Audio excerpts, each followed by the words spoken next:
पधारे, खिल उठी ये बगिया दिल की, मन हर्षित हुए हमारे प्रांगण में। आपका स्वागत है, ये तन मन से स्वागत है। प्रांगण में आपका स्वागत है, ये तन मन से स्वागत है। नन्हे नन्हे फूलों से सुंदर हार बनाए, भाव भरे पुष्पों से श्रद्धा सुमन सजाए। स्वीकार हार कर लेना, आशीर्वाद हमें दे देना। जो खता हुई हो हमसे, तो माफ उसे कर देना। प्रांगण में आपका स्वागत है, कि तन मन से स्वागत है। प्रांगण में आपका स्वागत है, कि तन मन से स्वागत है। अंबर में जैसे चमके सूरज चांद सितारे, मुनिवर आपके आने से दिखते वही नजारे। थी जिसकी हमको प्रतीक्षा, वह शुभ अवसर है आया। नैनों में चमक आई जो, दर्शन आपका है पाया। प्रांगण में आपका स्वागत है, कि तन मन से स्वागत है। प्रांगण में आपका स्वागत है, कि तन मन से स्वागत है। अच्छे हैं भाग्य हमारे, जो आप यहाँ हैं पधारे। खिल उठी ये बगिया दिल की, मन हर्षित हुए हमारे प्रांगण में। आपका स्वागत है, कि तन मन से स्वागत है। प्रांगण में आपका स्वागत है, कि तन मन से स्वागत है। मैं समझूं कि एक तो अरमाना की पुण्याई है और एक आपको माइथपणो है। एक नहीं, दो नहीं, 3-3 दिन आप वक्साए हटे, तुम्हारो बहुत बड़ो सौभाग्य है। महिलाओं की तरफ से जी की बात हुई है, शब्द अलग है, भाव भी है, बस सेम ही बात है। मैं जी अलग शब्द में कह रहा हूँ, और आप लोग भी जे सुविधा हो सके तो बरसा के तो साथ दो। मारा स्वाम पधारो, मारा नाथ पधारो। मारा स्वाम पधारो, मारा नाथ पधारो। मारा स्वाम स्वाम पधारो, नाथ पधारो। स्वाम पधारो, नाथ पधारो। सादर स्वागत थारो। स्वाम पधारो, नाथ पधारो। सादर स्वागत थारो। मनड़ो पुलकित मारो, मनड़ो पुलकित मारो। मारा स्वाम पधारो, मारा नाथ पधारो। मारा स्वाम महापुरुषारा दर्शन करता, महापुरुषारा दर्शन करता। होवे सफल जमारो, महापुरुषारा दर्शन करता। होवे सफल जमारो। सतसंगत स्यों आज सुशोभित, सतसंगत स्यों आज सुशोभित, कण कण अरबानारो, ओ कण कण अरबानारो, मारा स्वाम पधारो, मारा नाथ पधारो, मारा स्वाम। मुनि जिनेश्वरी जबर देशना, मुनि जिनेश्वरी जबर देशना, ज्यों मरत रो धारो, मुनि जिनेश्वरी जबर देशना, ज्यों मरत रो धारो, परमानंद मिले भगताने, परमानंद मिले भगताने, मुनि कुणाल संभारो, मुनि कुणाल संभारो, मारा नाम पधारो, मारा नाथ पधारो, मारा स्वाम। अरबानारा भाया बाया, अरबानारा भाया बाया, मिलकर शब्द उचारो, अरबानारा भाया बाया, मिलकर शब्द उचारो, जय भीखण जय महाश्रमण जय, जय तुलसी जय महाप्रज्ञ जय, जय तुलसी जैन धर्म जयकारो, जैन धर्म जयकारो, मारा स्वाम पधारो, मारा नाथ पधारो, मारा स्वाम। स्वाम पधारो नाथ पधारो, स्वाम पधारो नाथ पधारो, सादर स्वागत थारो, स्वाम पधारो नाथ पधारो, सादर स्वागत थारो, मनड़ो पुलकित मारो, मनड़ो पुलकित मारो, मारा स्वाम पधारो, मारा नाथ पधारो, मारा स्वाम।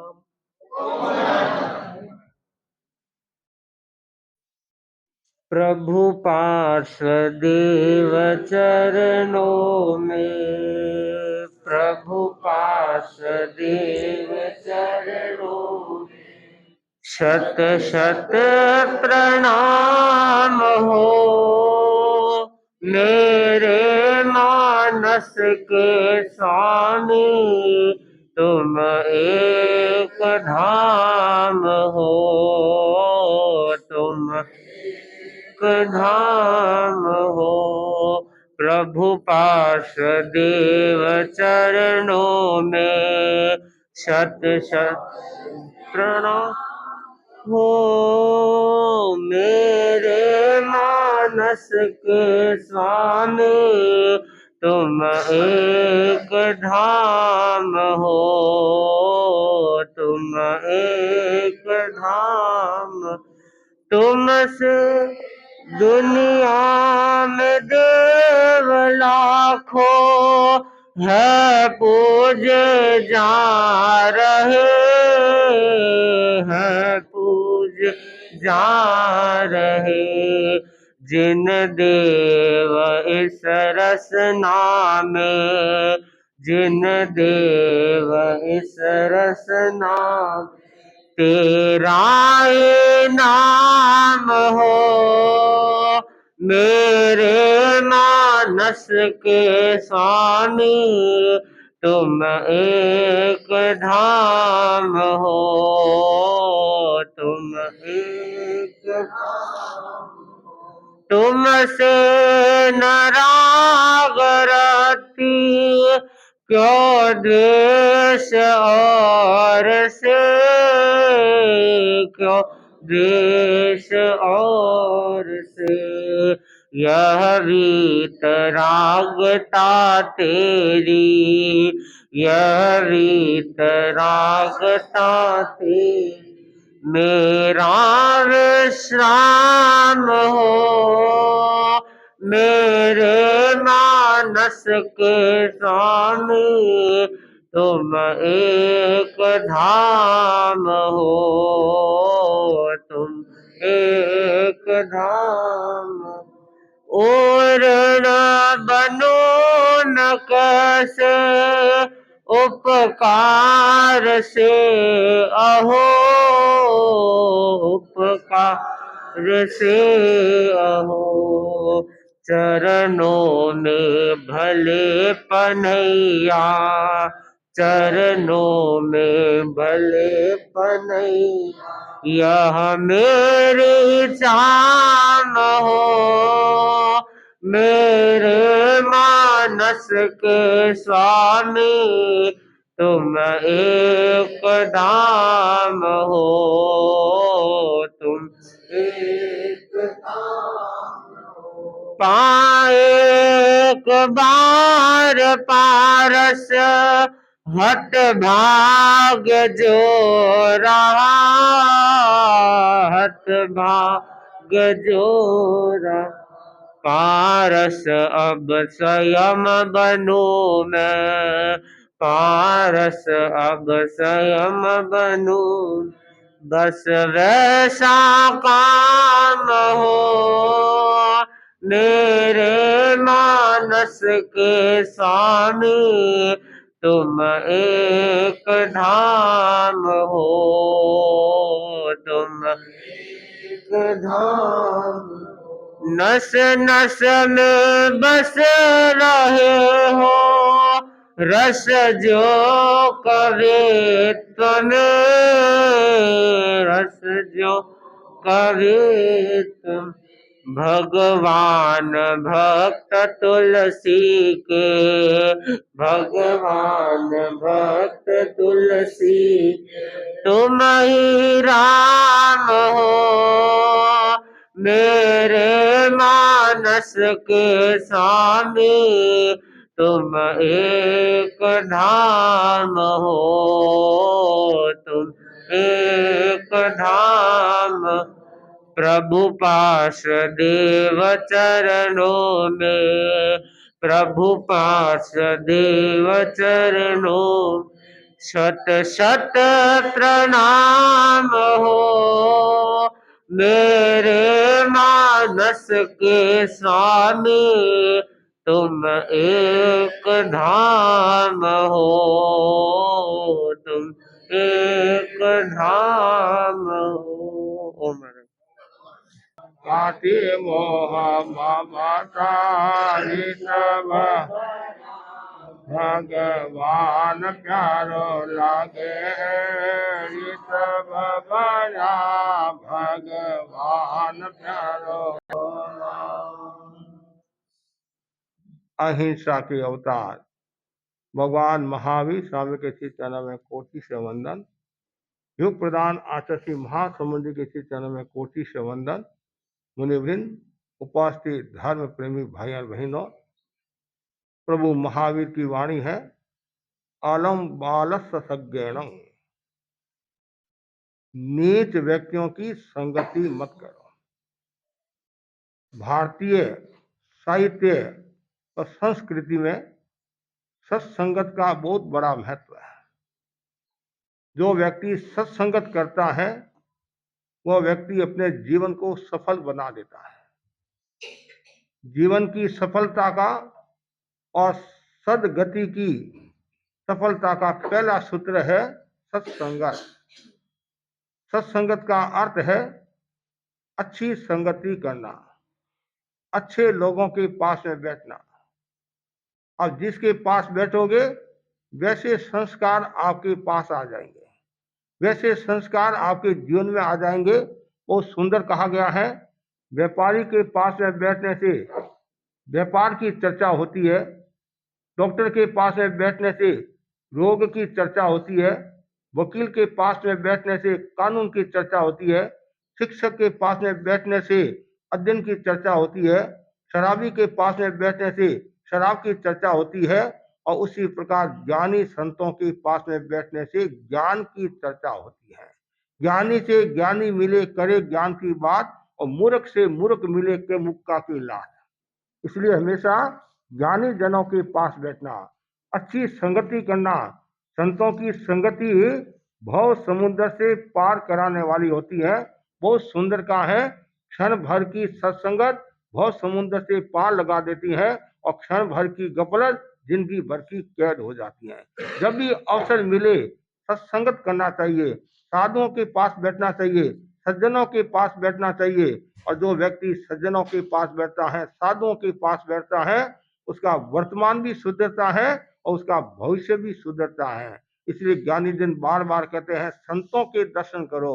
संत किसी भी वेश में हो, किसी भी परिवेश में हो, किसी भी परंपरा के हो, किसी भी संप्रदाय के हो, किसी भी लिंग के हो, जाति के हो, संत में यदि संतता है, संत में यदि त्याग है, संत में यदि संयम है और संत यदि वर्तमान और की बात करते हैं, शुद्ध बात करते हैं, कर्म निर्जरा की बात करते हैं, ऐसे संतों के पास में बैठना चाहिए। संतों के पास में बैठने से आनंद की अनुभूति होती है।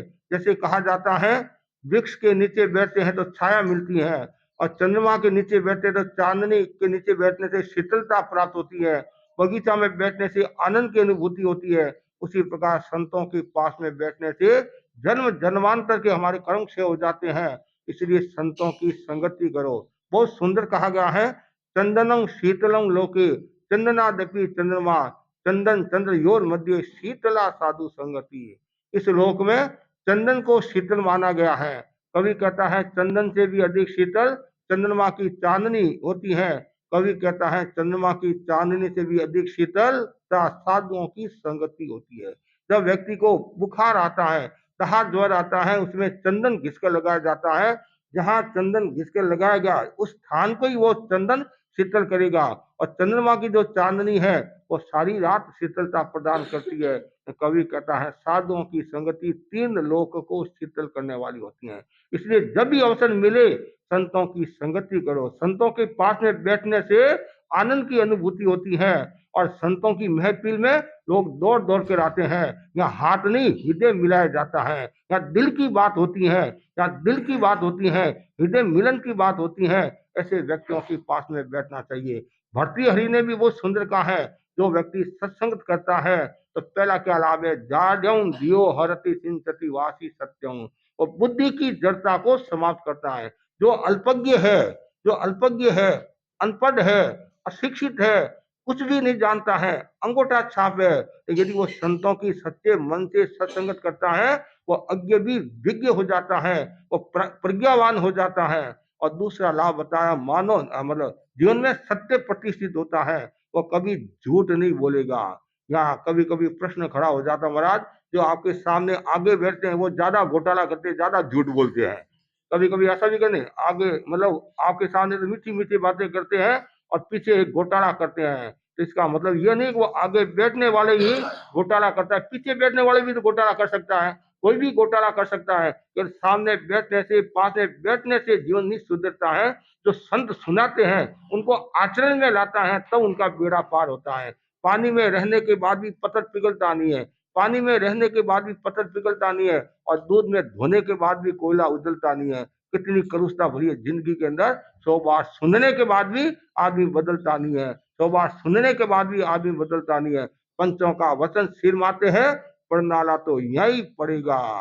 महाराज सुनते सुनते 50 साल हो गए, हमारे बाल भी सफेद हो गए हैं। आजकल तो आप बड़े होशियार हो, सफेद रहने नहीं देते, डाई करा देते हैं, डाई करा देते। बाल सफेद होने से कुछ नहीं होता है, स्वभाव सफेद हुआ नहीं हुआ। राजस्थानी भाषा में कहा जाता नहीं, लखन सुधरिया नहीं सुधरिया, लखन सफेद हुआ नहीं हुआ, अच्छा व्यवहार हुआ नहीं हुआ।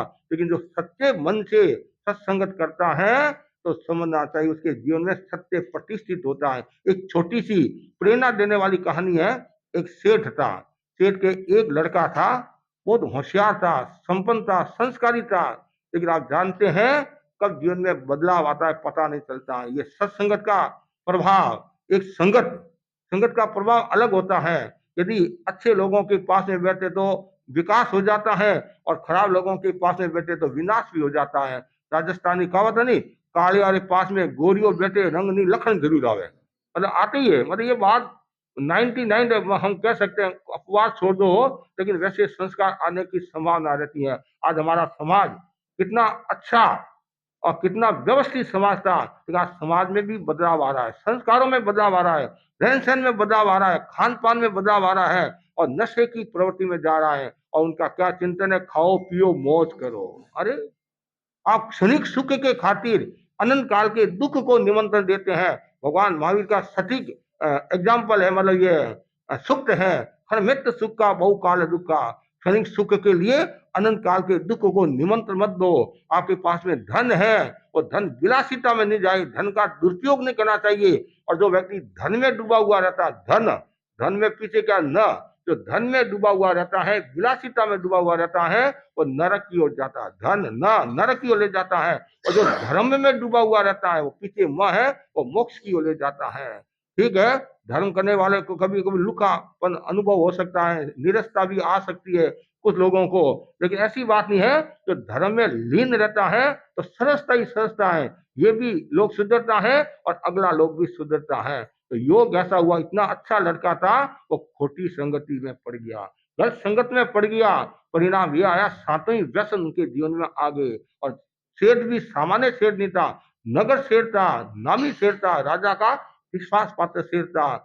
अब चोरियां करने लग गया, इतनी चोरियां करने लगा, कोई कमी नहीं थी, लेकिन आदत की लाचारी। कभी कभी कहते नहीं, घर में कोई कमी नहीं है, तो आदत की लाचारी होती है। कभी कभी बहन ये सब्जी लेने के लिए जाती नहीं, सब्जी लेने के लिए आजकल तो देने के लिए आ जाते हैं, आजकल तो भाई भी लेने के लिए चले जाते हैं। पुराने समय बहन सब्जी लेने के लिए जाती है, 1 किलो टमाटर लिया, एग्जाम्पल 1 किलो टमाटर लिया, और वो बेचारा थैली में डाल रहा है, तो औरत की या किसी की आदत होती है, एक टमाटर उठाकर थैली में डाल देती है, और उसके कोई फर्क नहीं पड़ता है, तो वो स्वभाव है। कभी भिंडी डाल देती है, कभी कुछ डाल देती है, कभी ये चूड़ियां लेने के लिए जाती है, एक एक्स्ट्रा ले लेती है, जबकि वो करोड़पति घर की, लेकिन आदत की लाचारी है। एक महीने की बात नहीं है, भाई भी हो सकते, कोई भी हो सकता है, आदत की लाचारी है। तो वैसे ही वो, उसके कोई कमी नहीं थी, लेकिन वो फंस गया। परिणाम ये आया, पूरा परिवार दुखी हो गया। गांव में संत पधारे, और संत के पास में तो सब आते हैं, साहूकार भी आते हैं, चोर भी आते हैं, शराबी भी आते हैं, शरबत पीने वाले भी आते हैं, अनपढ़ भी आते हैं, विज्ञ भी आते हैं, सब कुछ आते हैं, सब तरह के लोग आते हैं। तो पूरा गांव के लोग, जो बड़े ज्ञानी संत थे, 4 ज्ञान के धनी थे, और प्रवचन हुआ। प्रवचन होने के बाद में सब घर की ओर जा रहे हैं, और नगर सेठ वहां बैठा है। और जाने के बाद में संत के दर्शन किए, कहा महाराज मेरा एक ही लड़का है, वो खोटी संगति में पड़ गया, आप इतने ज्ञानी हो, विज्ञानी हो, और मेरे बेटे को आप सुधार दो, जिंदगी भर तक मैं आपके उपकार को नहीं भूलूंगा। संतों ने कहा सुन लिया, ठीक है।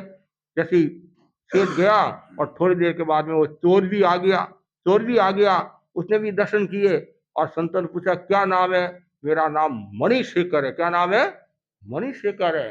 क्या काम करते हो? महाराज वो मत पूछो, आप संत महात्मा हो, बता दो, आप तो किसी को बताते नहीं है, और मैं तो ऐसी फेमस हूँ, प्रसिद्ध हूँ, नामी चोर हूँ, और मेरा नाम मणिशेखर है। अच्छा मणिशेखर, चोरी करते हो, ये तो अच्छी बात नहीं है, और आपके लिए अच्छी बात नहीं है, मेरे लिए तो अच्छी बात है, मेरे को तो कभी मन में ही नहीं आता है। तो संत ने कहा भाई संतों के दरबार में आयो, कुछ गिफ्ट तो दो, दक्षिणा तो दो।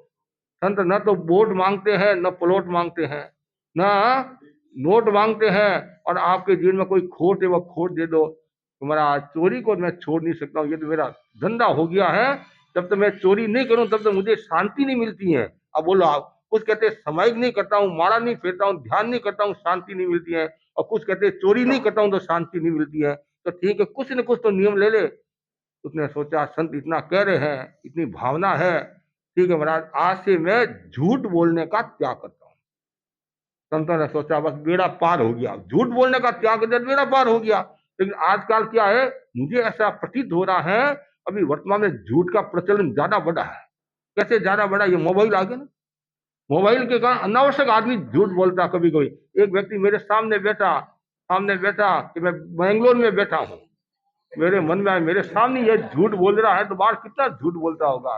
क्यों झूठ बोले? क्यों कर्मों का बंधन करे? क्यों अविश्वास पैदा करे? ध्यान से सुनने की बात है, क्यों अविश्वास पैदा करे?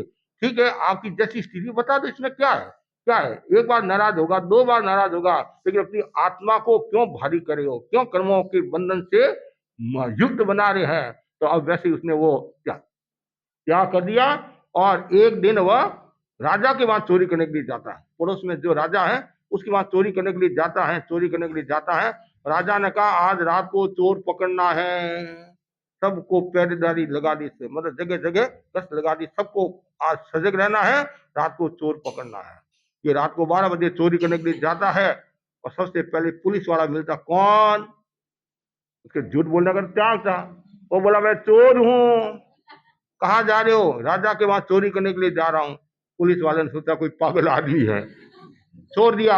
ऐसे मंत्री मिला वही जवाब, पागल है, छोड़ दिया। कोतवाल मिला वही जवाब, है चोर है और पागल है, छोड़ दिया। अब लास्ट में कौन मिलता है? राजा मिलता है। राजा मिलता है और राजा पूछता कौन? मैं चोर हूं। अच्छा क्या नाम है? यहाँ वो अपना नाम भी बताता, मेरा नाम मणिशेखर है और मैं राजा के वहां चोरी करने के लिए जा रहा हूँ। राजा बोला मैं भी चोर हूं। राजा बोला मैं भी चोर हूं। तो वह बोला चोर चोर मासियात भाई, चोर चोर मासियात भाई, तू ही चोर मैं चोर, मासी के बेटे भाई हो गए, मासी के बेटे भाई हो, एक से दो हो गए, अच्छा हुआ ये। अच्छा राजा ने सोचा चोर तो है, ये कोई घर घराना का है, कोई कुसंगति में पड़ गया जिसके कारण ऐसी आदतें का निर्माण हुआ, नहीं तो चोर होता इस रूप में नहीं बोलता है, नहीं बोलता है। ठीक है चलो राजा के वहां चोरी करने के लिए। तो राजा बोलता, जो नया चोर बोलता है कि क्या हिसाब क्या रहेगा, पार्टनरशिप क्या रहेगी? 50-50, आधा आपका आधा मेरा। राजा भी देखता रह गया और राजा ने सोचा मेरे घर ही डाका डालेगा, मेरे घर ही डाका डालेगा। और राजा महलों में आता है नीचे, दोनों नीचे आ गए और ये मणिशेखर बोलता है राजन नए चोर तुम अभी यहाँ खड़े रहो, अभी तुम नए खिलाड़ी हो, इतने परफेक्ट नहीं हो, चोरी में इतने होशियार नहीं हो, नवोदित खिलाड़ी हो, नवोदित खिलाड़ी इतने होशियार नहीं हो, मैं अभी जाता हूँ चोरी करके आता हूँ। राजा भी देखता रहे मेरे ही तो घर है। और ऊपर गया और उस दिन 5 रत्न आए हुए थे। कितने? कोतवाल ने एक डिबिया में टेबल के ऊपर रख दिया, कल सुबह मैं तिजोरी में रख दूंगा। जैसे कमरे में गया और 5 रत्न मिल गए उसको। उसने सोचा 5 का क्या करूंगा, 50-50 है, 4 ले लिए, एक राजा के लिए छोड़ दिया, बेचारा नहीं तो उसके हार्ट अटैक आ जाएगा। ये कीमती है, कीमती है। और वो 2 मिनट भी नहीं लगे, विद्या थी, विद्या के बल पर नीचे आ गया। राजा बोला चोरी करके आ गए, आज तो तुम्हारा भाग था, तुम्हारा भाग था, आज तो फटाफट काम हो गया। क्या हुआ? 4 रत्न लाए। कितने थे? 5। राजा को और विश्वास हो गया कि चोर तो है लेकिन सत्यवादी है, झूठ नहीं बोलता है, इतना विश्वास उनको हो गया। तो 2 ये, 2 मेरे पास। और फिर उसने अपना एड्रेस भी दे दिया। किसने? एड्रेस भी दे दिया, मेरा ये एड्रेस है, जैसे आप देते ना एड्रेस, मेरा ये व्यापार है तो मेरा भी ये व्यापार है। और उसको कहा तुम्हारे को चोर में मास्टर होना हो, चोरी करने में मास्टर होना है तो तुम मेरे पास में प्रशिक्षण ले लेना, 1 महीना में मैं एक्स्ट्रा ऑर्डिनरी बना दूंगा तुम्हारे को। मेरे पास में सब कला है, चोरी भी तो एक कला है, चोरी भी एक कला। हमारे जो ग्रंथ में आता नहीं कला है, उनमें एक चोरी भी कला होती है, कैसे सेंध लगाना, कैसे चोरी करना। हर कोई व्यक्ति चोरी नहीं कर सकता है। कहा गया नहीं, बिना कंठ रो गावणो और बिना अकल रो चोर, बिना कंठ रो गावणो, बिना अकल रो चोर, बिना कंठ री कामणी, तीनों लापा लोर। तो ये एक बहुत पुराना दोहा है। तो वैसे अब वो तो चला गया और अपना एड्रेस दे दिया, चला गया। पीछे से हलचल हुई, चोर चोर चोर। तो सबसे पहले कोतवाल आया। कोतवाल ने वो डिबिया रखी थी, उसने सोचा 4 तो गए हैं, अब एक तो रहा है तो बैठी गंगा मैं भी हाथ धो लूं। इतना ही कहना है, 5 गए। उसको ये पता नहीं कि तुम्हारे बाप को पता है, तुम्हारे बाप को पता है। अब तत्काल राजा को कह दिया, राजा अच्छा चोरी होगी तो चोर को पकड़ो, अभी तो कहीं गए नहीं होंगे। और फटाफट गश्त लगा दी सबको। कोई बाहर नहीं जा सकता सीमा से बाहर, वो तो पहले ही चला गया था, वो तो पहले ही चला गया था। और सब लोगों को इकट्ठा किया, चोर कौन, चोर कौन। उसमें तो कोई चोर था नहीं, और कोई होता तो बोलता थोड़ी है, होता कोई बोलता भी नहीं है। आखिर राजा ने सोचा मणिशेखर होता तो वो सही बोल देता, लेकिन वो तो यहाँ है नहीं है। और उसको किसी व्यक्ति से कहा जाओ, उस व्यक्ति को बुला कर लाओ। उसको ये नहीं कहा ये चोर है, बुला कर लाओ कि राजा आपको याद करे, कोई इमरजेंसी काम है। तो वो आया, वो भी बैठ गया। कोतवाल पूछा चोर कौन, चोर कौन, चोर कौन। इतने में वो मणिशेखर खड़ा होता, मैं चोर। पड़ोसी बोलता अरे मूर्ख क्यों खड़ा होता है, मारा जाएगा, राजा के कोई फर्क नहीं पड़ता है, 5 गए तो 10 आएंगे। वो नहीं, चोर तो चोरी हूँ। वो बोला मैं चोर हूँ, मैंने चोरी की है। कोतवाल ने आगे बोला तू चोर है? हाँ मैं चोर हूँ। कितने रत्न चुराए? 5 नहीं 4, 4 रत्न चुराए हैं। वो बोला झूठ बोलता है, तुमने 5 चुराए, वो बोला 5 को 10 को, मैंने 4 रत्न चुराए हैं, ये 2 मेरे पास में है और 2 मेरे पार्टनर के पास है। तुम्हारा पार्टनर कौन है? ऊपर से और होशियारी दिखाता है, होशियारी समझो कुछ भी समझो, मेरा पार्टनर है। तो कौन है? अब रात का समय था, अंधेरा था, तो चेहरा तो मैं जानता नहीं हूँ, तो बोली से मैं जान लूंगा मेरा ये पार्टनर है, मेरा ये पार्टनर है। तो धीरे से योग ऐसा हुआ, वो राजा का बोलना हुआ, थोड़ा सा राजा का बोलना हुआ। वो बोला यही चोर है, यही चोर है, यही चोर है। कोतवाल बोला मूर्ख, मेरे राजा को तुम चोर बनाता? तुम्हारा राजा होगा, मेरा तो ये पार्टनर है, मेरा तो ये पार्टनर है। और तत्काल राजा ने 2 निकाल दिए, 2 और 2 कितने हो गए? अब राजा बोला कोतवाल तेरी जेब भी टटोल, तेरी जेब टटोल। और जैसे ही वो 5वां रत्न निकला और राजा को विश्वास हो गया ये आदमी अच्छा है, व्यवस्थित आदमी है, कोतवाल को तो निष्कासित कर दिया और उसकी जगह उसको नियुक्त कर दिया। ये कहानी का सार है, घटना का सार है। जो व्यक्ति सच्चे मन से सत्संगत करता है, सच्चे मन से नियम लेकर पालना करता है, और ऊंचाई को प्राप्त होता है। इसलिए भर्तृहरि कह रहे हैं कि जो व्यक्ति सच्चे मन से सत्संगत करता है तो वो आगे भी विज्ञ हो जाता है और उसके जीवन में सत्य प्रतिष्ठित होता है। मानव नतिंग दिशति पाप मोपा करोति, वो हमेशा उन्नति को प्राप्त होता है, यश और कीर्ति को प्राप्त होता है, उसके पाप दूर हो जाते हैं। चेते प्रसाद यति दीक्षित तनोति कीर्ति, और हमेशा वो आनंद की अनुभूति करता है, उसका मन प्रसन्न रहता है और चारों ओर उसकी कीर्ति होती है। और सत्संगत है कथे किंग न करोति पुंजा, सत्संगत करने वाला क्या नहीं करता, सब कुछ कर लेता है। तो बस मैं भी आपको यही कहना चाहूंगा, आप भी सत्संगत करें, अच्छे व्यक्ति के पास बैठे, अच्छे लोगों के पास में बैठे, और जो व्यक्ति अच्छे लोगों को पास में बैठता है उसका बेड़ा पार हो जाता है। तो चातुर्मास की परिसंपन्नता के बाद अनेक गांव नगरों का स्पर्श करते हुए, गांव नगर क्या उपनगरों का स्पर्श करते हुए आज हम अरबाना आए। कहाँ है? अरबाना। और बड़ी बड़ी बिल्डिंग है, बड़ी बड़ी बिल्डिंगें हैं, हरियाली भी खूब है। जैसे बड़ी बड़ी बिल्डिंगें हैं और ऊंचाई में रहते हैं लोग हैं, तो लेकिन तन और मन 2 होते हैं। तो मन से भी व्यक्ति को ऊंचा होना है, मन से भी व्यक्ति को व्यवस्थित होना है, और मन से व्यक्ति को सफल या पवित्र होना है। तो उसके लिए संतों की संगति करो। तो आज हम आपके इस क्षेत्र में आए हैं और दूर तक लोगों ने हमारा स्वागत में दूर तक आकर हमारा भावभीना स्वागत किया। फिर गेट पर भी पूरे जैन समाज के लोग नहीं, पूरे अरबाना जो ये सोसाइटी है, अध्यक्ष, मंत्री, उपाध्यक्ष, कोषाध्यक्ष, जो भी है जैन समाज के लोग अच्छी संख्या में उपस्थित हुए। तो ऐसा प्रतीत हो रहा है कि यहाँ के लोगों में सत्संगत का भाव है, यहाँ लोगों में संतों के प्रति आदर का भाव है, और ये सोचते हैं कि आज संत पधारे हैं, संत समागम हरि कथा तुलसी दुर्लभ दोय, शुद्ध धारा और लक्ष्मी पापी के भी होए। संतों का समागम हरि कथा दोनों दुर्लभ होते हैं, लेकिन आज संतों का समागम भी हो गया है और 3 दिन के लिए हम कथा कराने के लिए भी आए हैं। ऐसे तो बहुत कथा कराते हैं, 10 लाख में, 5 लाख में, 20 लाख में। हमारी जो कथा है वो फ्री ऑफ चार्ज है, इसमें कोई भी आ सकता है, कोई भी आ सकता है। आप कहते बड़ा फ्री का माल पचता नहीं है, कभी कभी कहते फ्री का माल पचता नहीं, लेकिन कुछ ऐसी चीजें होती है जो पच भी जाती है, पचा भी लेनी पड़ती है।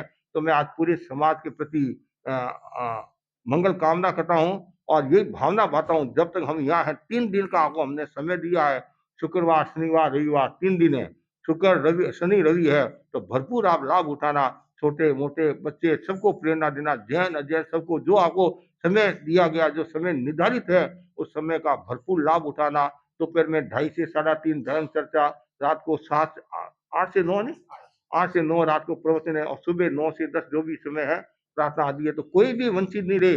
देखो भाई, संत बार बार नहीं पधारते हैं, और फिर यदि आपने लाभ नहीं लिया और आप पीछे रह जाओगे, पीछे पश्चाताप करने, चिड़िया चुग गई खेत, कहते नहीं, बस जो सोता है वह खोता है और जो जागता है वह पाता है। झंपलाते संपला, जो सो गया वह खो गया। सोता रे पाड़ा जरे, जागता रे पाड़ी जरे।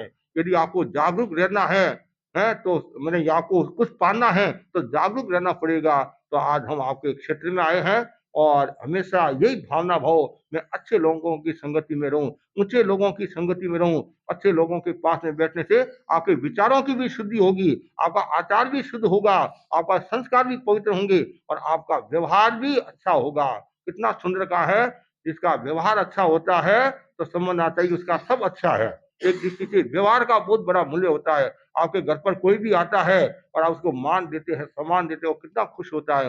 हमारे द्वार पर यदि कोई व्यक्ति आता है और वंदना करता है तो हम जय कहते हैं, वो कितना खुश होता है। इसलिए व्यवहार का अपना मूल्य होता है। तो हम भी व्यवहार निभाने के लिए आए हैं, गुरु की आज्ञा से व्यवहार निभाने के लिए आए हैं।